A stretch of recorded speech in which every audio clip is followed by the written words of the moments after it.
What's up, guys? It's been a while since my last video. It was 8 months ago regarding my Pikes Peak, and I published a couple of videos for the unboxing and also the full Acra system.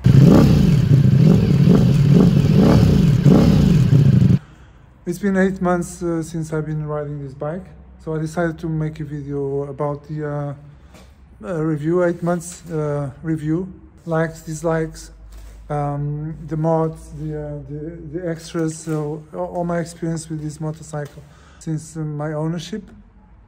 So stay tuned. So I think I'm going to start stating the positive things. First, what I like about this bike. The looks. The motorcycle just looks stunning.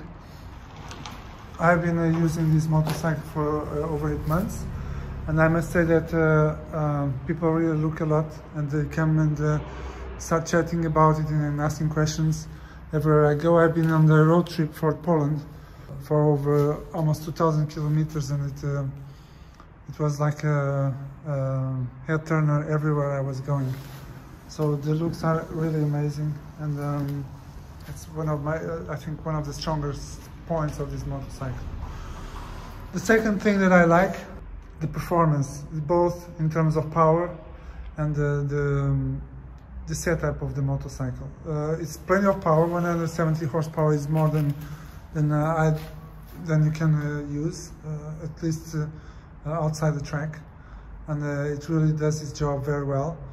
The suspensions, all-in suspensions, are very comfortable, and it's really interesting how the rider modes work very well. I use in basically almost all kinds of settings. The only one that I really don't use much is the race and the urban mode. The touring and sport I've been using very a lot. And it's really interesting how the motorcycle performs in the most of the conditions. In the rain, long distances, short distances. Although it's very heavy, but you don't really feel the weight of it. I have this top box installed, but you can also see in another video that I have also the panniers, the side panniers, and I've been traveling around Poland for over 2,000 kilometers with a passenger and fully loaded with this top box and the two side panniers. So the bike was fairly heavy, but still ran so fast, and you couldn't really feel the weight of the motorcycle, even fully loaded. So I guess that the setup of the motorcycle really does its job very well, both in terms of power and comfort and the suspensions. These tires are very grippy. I'm very happy with the tires, the Diablo Rosso. They have run already 4,600 kilometers, and they're lasting pretty much. About the modes, I have only made one modification on the original motorcycle, which is this Akaprovich race exhaust. It's the full system. So as you can see, although it looks similar to the original one, but here you see that you have two pipes, and the catalytic converter is much smaller and much lighter than the factory one. And this not only reduces lots of weight from the motorcycle, but also increases a bit 6 to 7 horsepower improvement. And the sound of it is just much better than the original one. You can also see on my other video quick turnaround and sound of the exhaust. In terms of specifications, I have used mostly from all the specs that the motorcycle comes with. I use a lot the heated grips. I am living in Sweden, so it's very common that we have cold weather, and then the heated grips really do a nice job. And during my long trips, I also use the cruise control.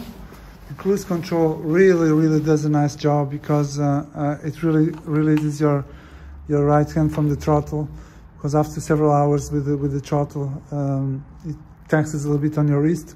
So you just put the cruise control, and you can relax your hand, and you can really change the experience of your trip. And it doesn't really, it really performs very well because of the radar that is sitting here on the front. So it detects the cars that are in front of you, and it reduces the speed automatically. It takes a little bit of a while to adapt, but once you get used to it, then you really can relax and have a very comfortable trip, because the radar really does a wonderful job, both when it's coming close to a car or when you are moving away from that car. So it controls the speed in a very good way. I didn't use the blind spot detection. I think it's just a personal thing, I rather travel without the blind spot detection. I don't know, it's just a personal preference. And yeah, these are the good things and my general opinion about the motorcycle. Let's talk a bit now about what I don't like. It's not much, but I think it's fair points.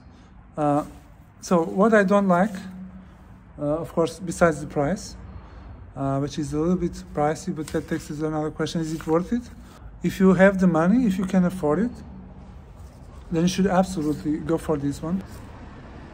If not, maybe you have a bit, even in Ducati Multistrada, you might have other options that I have test driven as well, that are not that much different from this one.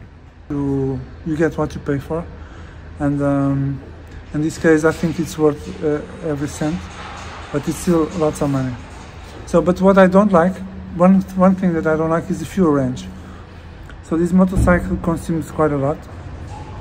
I think the fuel range for the tank of this motorcycle is around 280 kilometers.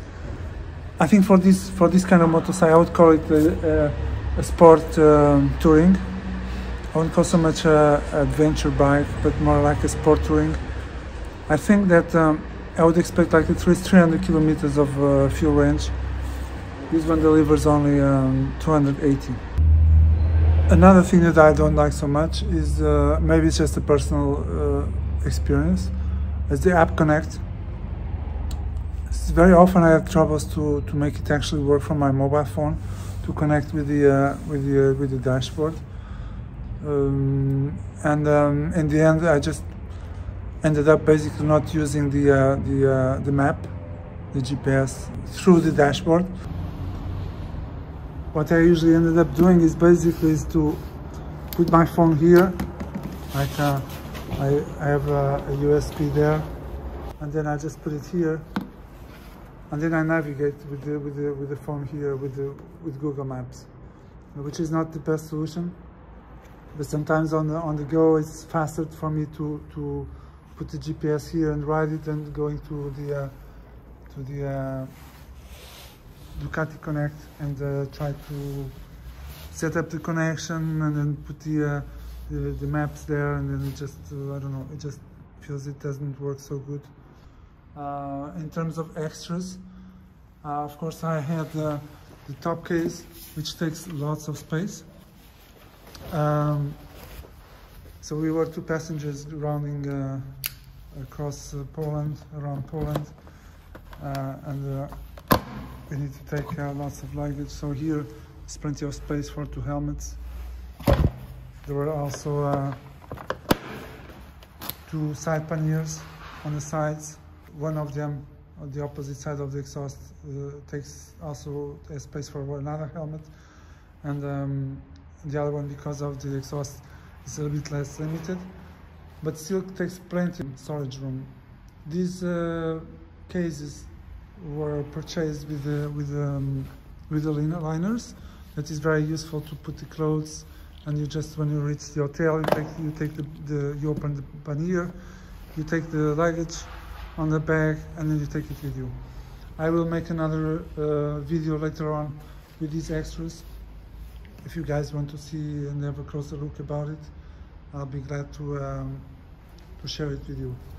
And yeah, that's all for now. I think I covered pretty much everything I wanted.